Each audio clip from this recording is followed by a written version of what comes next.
Welcome to the Carolina Business Leadership Show. I'm your host, Aubrey Fitzloff.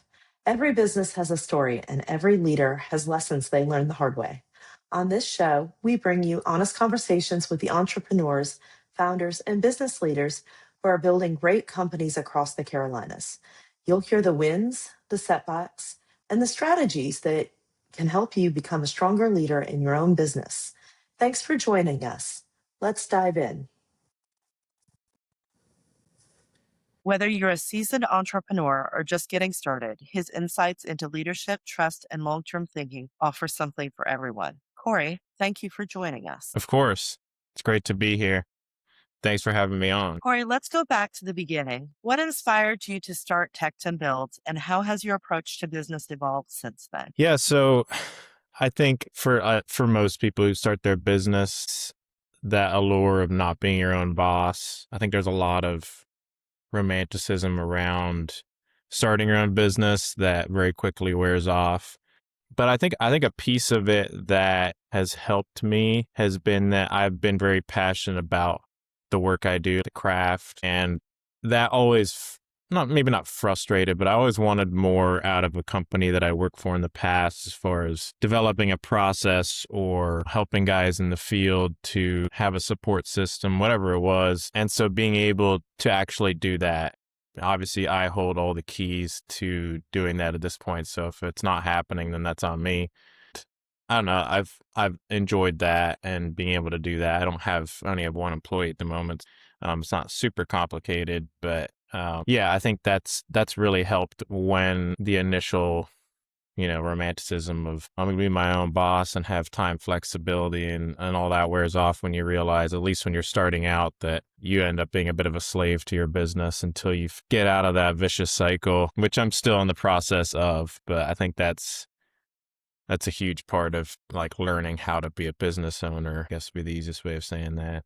And I mean, making good money at the end of the day is obviously a great side effect, hopefully. I know when I first bought my business, quite a few of my friends thought I had essentially the freedom to set my own schedule however I would like, and everything was within my hands. And that's true to a point, but there's a lot more you have to juggle as a business owner than Yeah, being an employee where you get to clock out at the end of the day. right.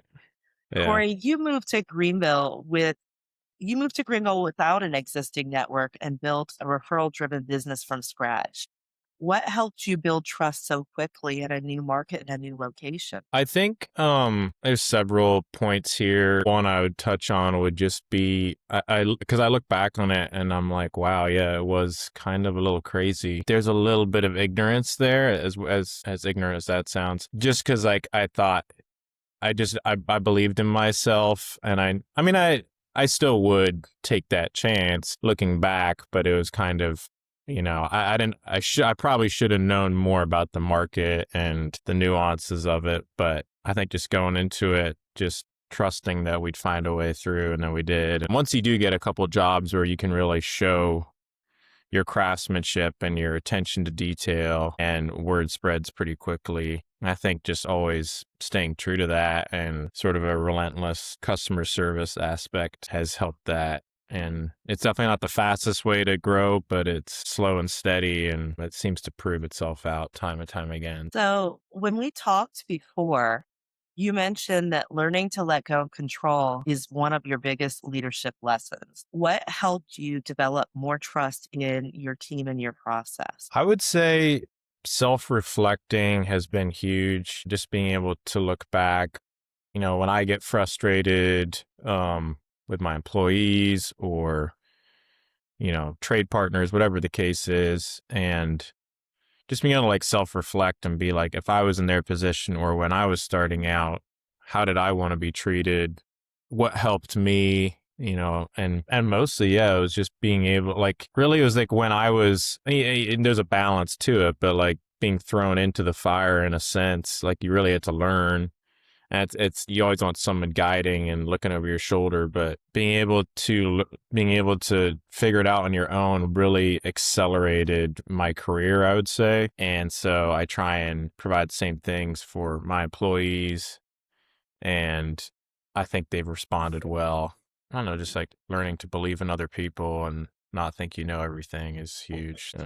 I'm a firm believer in you can, even if, you meet someone, whether it's another business owner or even an employee or someone who maybe new, maybe barely knows anything about construction, there's always something you can learn from, whether it's from a totally unrelated career or whatever it is. So always being able to have that humbleness to learn from other people and asking questions. I mean, that's how I learned when I was learning was, I'm still learning. I make it sound like I'm not, but I think I just annoyed everyone around me with how many questions I asked, but I learned so quickly that way. And being able to still do that to people who, they would probably see me as their boss or not really their peer anymore per se, but you can still learn so much from them.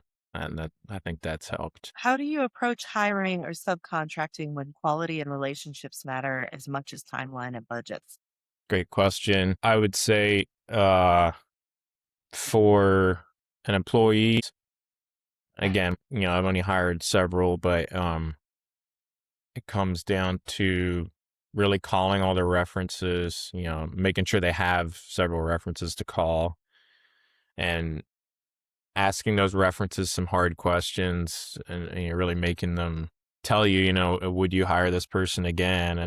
And trying to make a read on that. And then it's a little tricky, but having some sort of trial period with them because, I know a lot of industries it's hard to hire people, but having people out in the field, like they can talk a big game in an interview, but it's obviously a big gap between that and the hands-on work. So, and then like for subcontractors, it's somewhat similar. A lot of times I get a lead on a subcontractor from a colleague or another business owner or something like that, where it's a good reference, someone who I would trust. So that's big. And then maybe not a trial period, but I'll start them small on a job. If it's a new painter, I'm not going to throw them on a huge painting job that's complicated. It might just be something simple and see how they work and see how they clean up the job site and see what the communication's like on a small scale before trusting them with anything bigger. One of my other guests made a point to say that he really hires for attitude because he feels that they could teach any skill they need them to learn. But then I know another mechanic who is involved with the tech program here and helped develop like an internship almost. And he's like, that's the best interview process I've ever had. If they could do 6 months as the internship, then I know whether or not I want them on my team. So there's Yeah. so many different approaches to hiring that you get creative. What has surprised you most about leading people, especially in a hands-on industry like construction? Okay. I think it kind of goes back to the point I was making when you're asking about the control issues and that. I think it's just like really learning how many other passionate people there are, whether it's my employees or other trade partners and things like that. And just learning kind of what their story is and what they need from you. And I don't know, it's so much, as any business owner and people in these sort of people management areas know, it's so much about people skills. And I mean, you can have all the processes and a well-oiled machine of a company, but people have lives going on behind all that. You're just sort of constantly trying to juggle that and keep people inspired, keep people engaged. So just always trying to put yourself in their shoes and um I don't know, learning from people around you again, probably something I've definitely learned, yeah, and surprised me. We say around our business that you can only lead at the capacity of your highest level of learning. So I am constantly encouraging my team to be doing something to improve themselves. Right now, that's a lot of communication because we're in such a sales-based business, like learning those Yeah, communication skills. But I right. firmly believe if you're not doing something to improve yourself, you're going backwards as a leader. You've mentioned the word partners a couple of times, trade partners. When you're intentionally partnering with designers and architects, what does a great professional relationship look like to you? That's a great question, first of all, but this is one of those points in my specific industry that I think is huge on, but I think it's huge on how your business develops because I've been, like you referenced, pretty intentional about trying to partner with architects or designers And an ideal relationship is one there's like maybe a bit of a vulnerability to it, where you can call each other up and you're not trying to hide anything. And you can be like, hey, I don't know what's going on here. I need your help. But just collaborative, almost like, there's companies out there that are design build companies that everyone's in house. And obviously the point in what they're trying to sell to people is that everyone's working together in one team. Now, we have architects we work with in the area here where it does feel like that on a project, but you're just not the same company, but you really are, like, because it can get very tricky where it's like the architect's making decisions, you're making decisions, the client can kind of be bounced between you.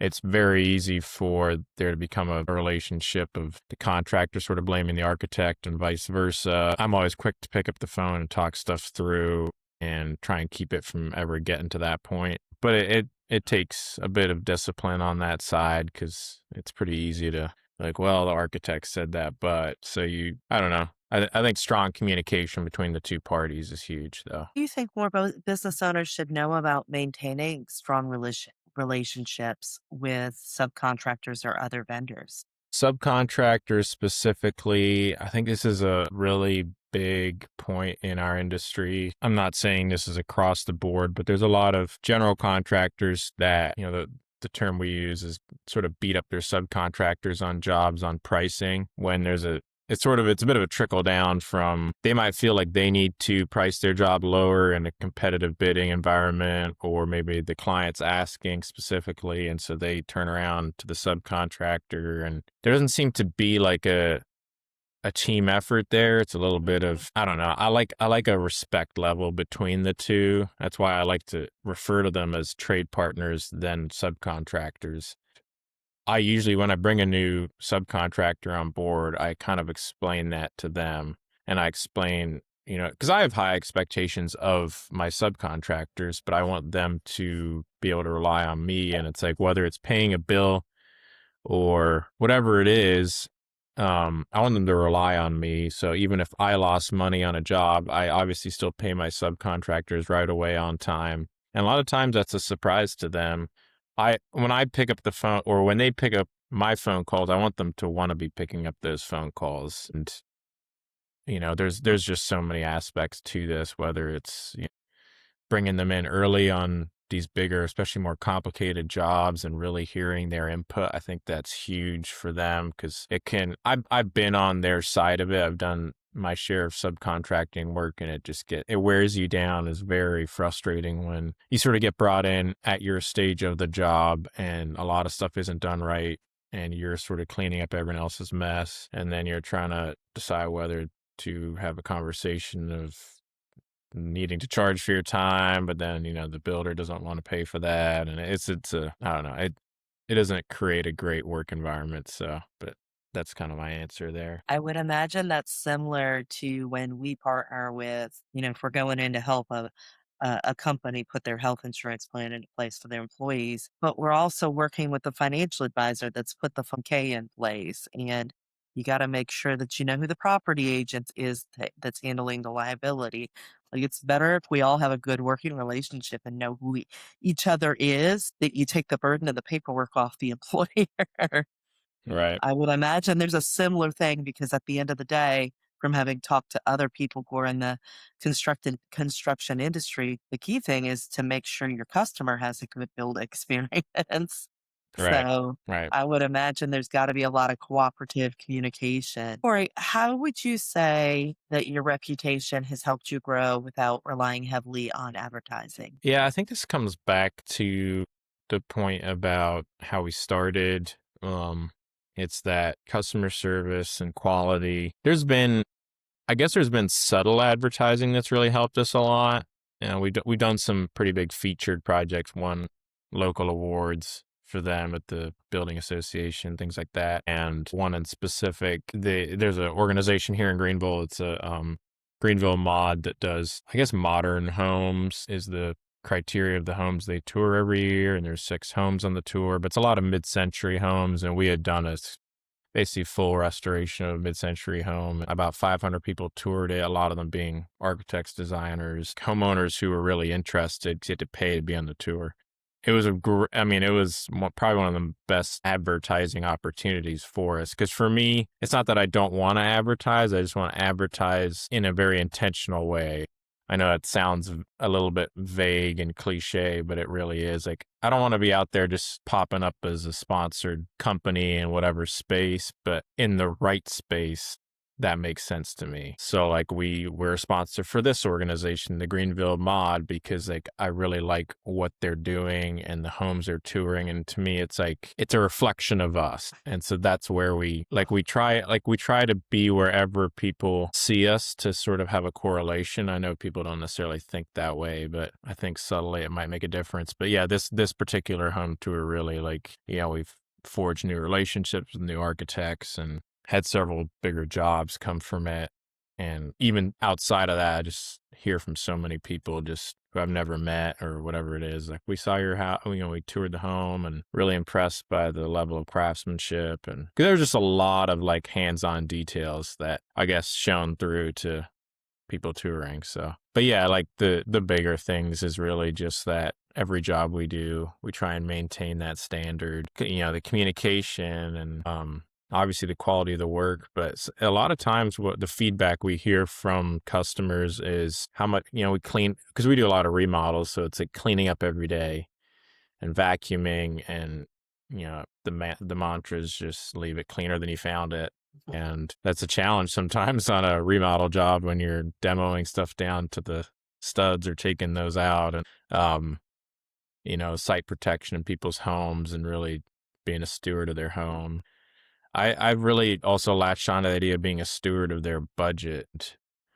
That's been something I've tried to push. Like, they have a budget and we're gonna be good stewards of that, so they can really trust us with that. I think people really respect that. The last thing I would say is the subcontractors, and like I was mentioning before, how we hire those and how they reflect on us really does. Like, I get that feedback on almost every job, how they really loved all our subcontractors. So that's always a great feeling. Yeah, that's a good word of mouth when you're trying to decide who you're going to bring on board for the next project. Right. Yeah. It's great verification. Yeah. You said that during our intro call, you said that your vision shifts about every 6 months. What are you currently dreaming about or building toward? I'd say in the short term, it's moving into, not away from remodels, but trying to shift some focus into new construction, like custom homes. My longer term goals at this point are, and again, this is a fluid thing. So I imagine it being somewhat divided, at least for the time being. And you might still be doing or having a remodel division or custom home division, but I would like to do some development work in the sense of like spec homes, but spec homes that sort of build a niche of, there's a concept out there called the pretty good home concept, and it's based on, the whole high performance housing industry, how that's mostly out of reach to the average American from a cost perspective. And so this, there's a book that's been written about it, and there's people who sort of subscribe to the idea. And I really like it because it's, how can we build as high a performance home with the budgetary constraints that are given? And what does that look like in your climate, in your area? So really diving into that, what does that look? And I mean, I just love like having like, a signature project like that you could become known for, that you could really, I really like delving into the details and the building science of it. Having a product out there that people could be like, tour a house and be like, I love this, is what I want. And you could just build it again for them with some tweaks, whatever it is. But, bring in some character of the local architecture. And Do I you see that. elaborate a little more on the term high performance home? I'm ignorant to that term. I don't know what that means. Yeah. So it's, like like all these terms like net zero and green building usually fall under that. So there's different aspects to it. It can be there's an energy efficiency standpoint.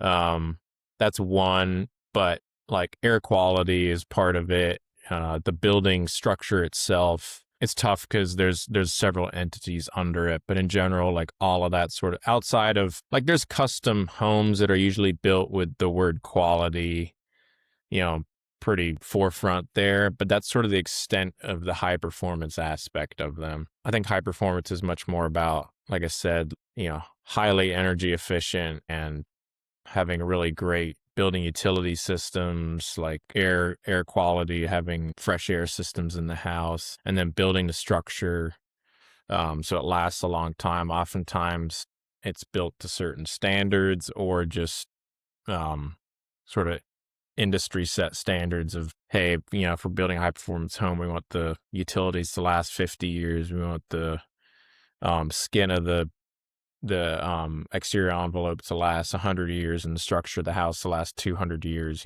These aren't really conversations you're having on your everyday house build, but there's a huge cost associated with that. Usually that's where this pretty good home concept comes in. I think there's a huge opportunity there to build higher quality homes at still an affordable price point. And I agree with you there. It would Yeah. seem to me that if you're taking the time and the hassle and the mental energy to build your own home as opposed to purchasing something existing, that we could do it at a higher standard than what might have been done when you and I were growing up. Right. And I guess that sounds like I'm putting down the people that would have built when you and I are growing up. I just feel like we should be constantly evolving our industries. Right. Right.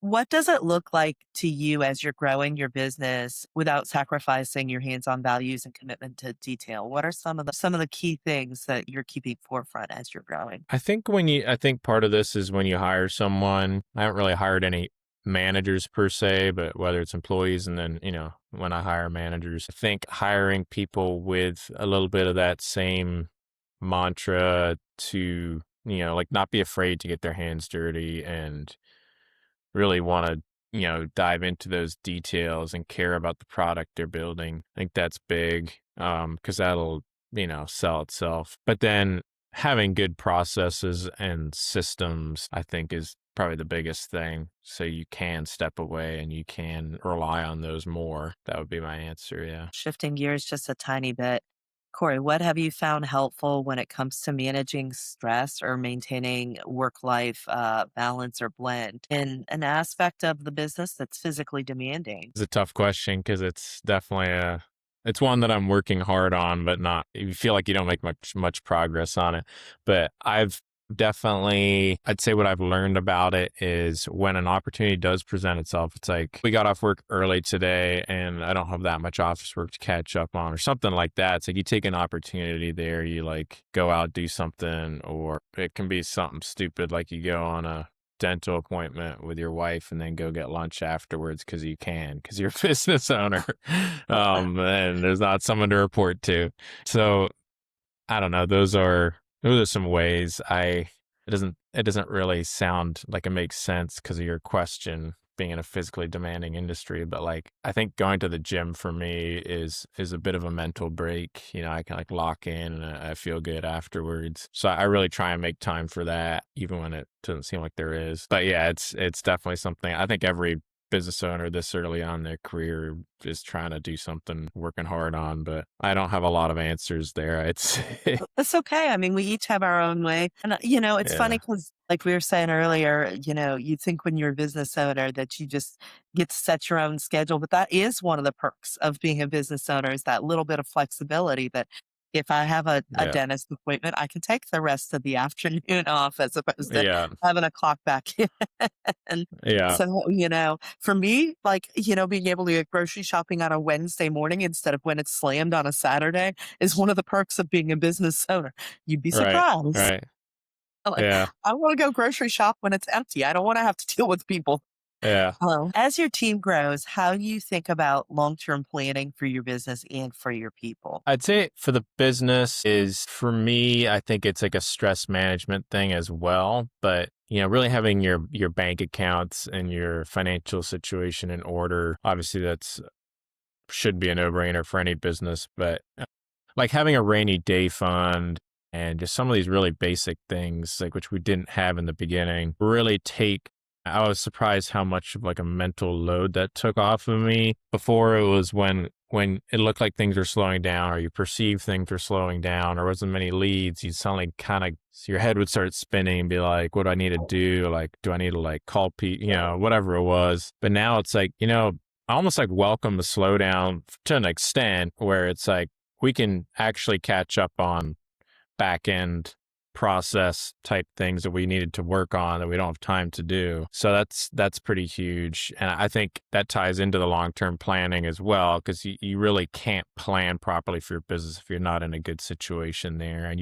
if you don't know what your numbers are, at least in our industry, which, we have a long way to go on that, but like really like tracking those costs and learning what those are on a project that can really have so many moving parts, you really can't plan your growth. Or if you do, I think it's a huge trap a lot of people in our industry fall into, is they just think like, we're not making money at this, we just need to hire more people, we need to get more jobs, and they really don't understand how to make money in the jobs they're doing. And it just makes it, you just end up being at higher and higher risk, and really not making more money. And just stressing yourself out more. So I think that's something I've learned and learned from other people. And then on the employee side, we're in a tricky spot. I have one employee. It's a little tougher. I do what I can at this level because there's not as many processes in place when you're like a one employee business. But I've definitely like looked into 401ks and health insurance and profit sharing programs. So we plan to implement those as we grow to several more employees. A couple of other people that are in adjacent industries or similar industries to what you're doing, but different geographic areas,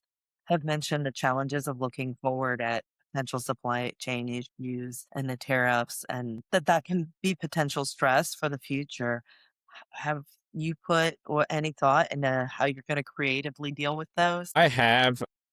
For me, I only have so much ability to control the supply. It's not like we're really in a supply industry per se where we could like stockpile goods or something. So my approach has more been how to approach these conversations with clients, or what kind of jobs would be more resilient in a high tariff market. What kind of clients would be more resilient, and also just having those conversations, because we've had, I think up until now, the biggest effect on us, because haven't really been hit by certain things, whether it's windows or cabinetry but in general the tariffs themselves haven't had a huge effect yet, but it's had a much bigger effect on people just not really knowing what's coming next. So they've been wary to start a big remodel or something, and understanding what those conversations need to be, where it's like, as long as you have the money to pay for it, it's going to get more expensive if the tariffs come.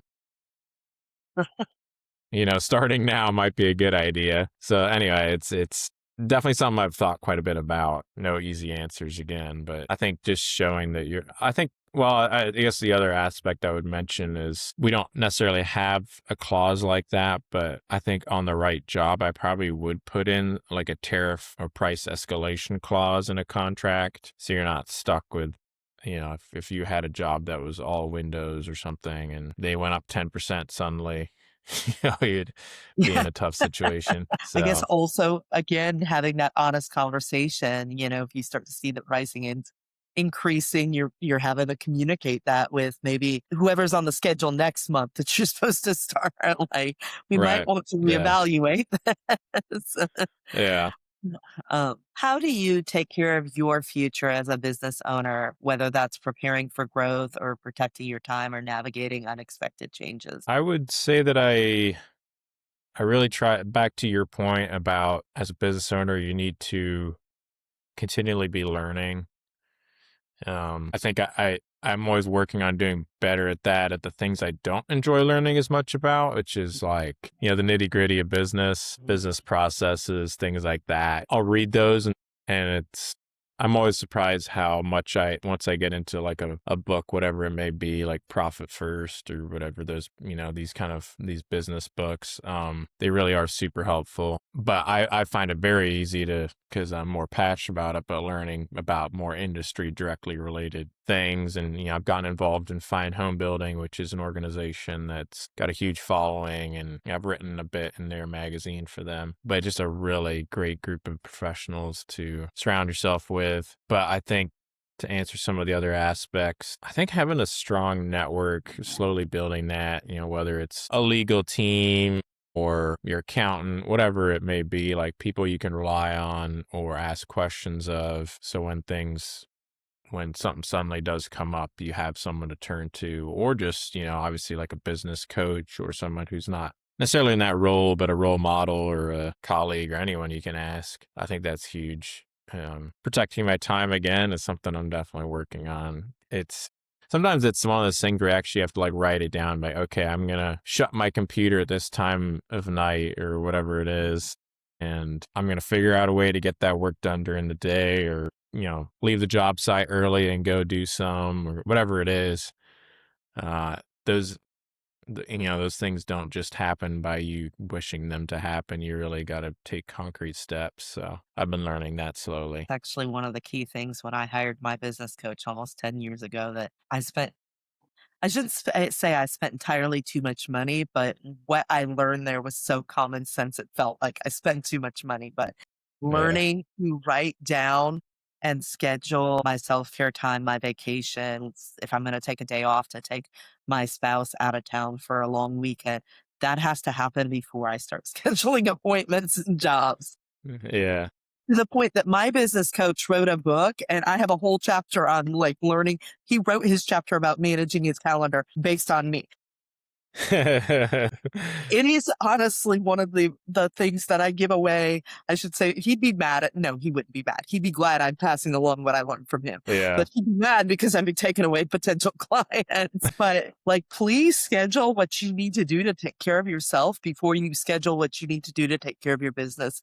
Because if you're not taking care of yourself, you won't have it to take care of your business. You also Yeah. excited me that you mentioned Profit First, because that was a book that made a huge difference for my business, and having that plan for paying your taxes before you start paying yourself, having that plan for paying for debt before you start paying for other things. It's Right. something you don't think enough small business owners think about, because we didn't go into business to be accountants. Some Right. people do. You get it. But Corey, you've mentioned a couple of resources, but is there any particular book or podcast or YouTube channel that you would recommend to a young entrepreneur if they came to you and asked to get started in their learning process? Yeah, I think when it's specific, when it's more industry, when it's not industry specific, I think the books that have helped me have been Profit First has been really big. I can't really remember the name of the other one. Michael Gerber's the author, though, I think. Anyway, that's sort of been the book side for me. The podcasts I listen to are usually industry related, but if someone's out there in the construction industry, Modern Craftsman's been huge help, and not from like, here's how we put siding on a house, but more from these kind of conversations we're having about how to manage your personal time, how to take personal time, how to scale your business, like more business related sides of construction, and they're younger. I think both of them are probably in their 30s who host the podcast. So they're kind of peers who don't necessarily have all the answers. They interview a great range of people. But that's been I've learned a lot from that one. So that's what I would say. Michael Gerber, for our listeners, that would be the E-Myth books. So if you want to check them out, Google helped me while you were sharing that. Those have also come up on our podcast. The E-Myth Revisited is a good one, especially for people that are starting brick and mortar businesses. So thank you for sharing that. If one of our listeners wanted to connect with you, if they wanted to connect with you because they're in the upstate area and they're interested in talking about doing business with you, tell us how they'd find you. And also, are you or your company available on social media to connect with? Yeah, so our company's Tekton Builds. We have a website or the contact form there, phone numbers, and then we have Facebook and Instagram and LinkedIn as well. But yeah, if you message us on Instagram too, @Tekton Builds, you'll find us. So yeah, it'd be great. reach out for sure. That's Tekton Builds for our Right. listeners. And it's Corey, builds, not builders. We get that a lot. Corey, Yeah. thank you for spending some time with us this morning. Before we let you go, is there any other advice you might give to a young entrepreneur or somebody who is thinking about starting that entrepreneurial journey? I would say one, just don't be afraid to do it. You can get into that analysis paralysis of whether you're ready or not. But when you do, or if you do, I think it really does come back to learning from people around you. And it's going to be tough. You're going to learn things about yourself you didn't know, but I think the rewards are going to be worth it. And you're going to live, I mean, I can't speak for everyone, but I think you're going to live a much more fulfilled life starting your own business, or at least I have, than working a 9 to 5. So that would be my advice. Thank you for joining us, Corey. Of course. Thank you. The questions were great. Thanks for listening to the Carolina Business Leadership Show. If you found value in today's episode, make sure you're subscribed so you don't miss future conversations with business leaders across the Carolinas. And if you know someone who would be a great guest or a business owner who needs to hear this, share this episode with them.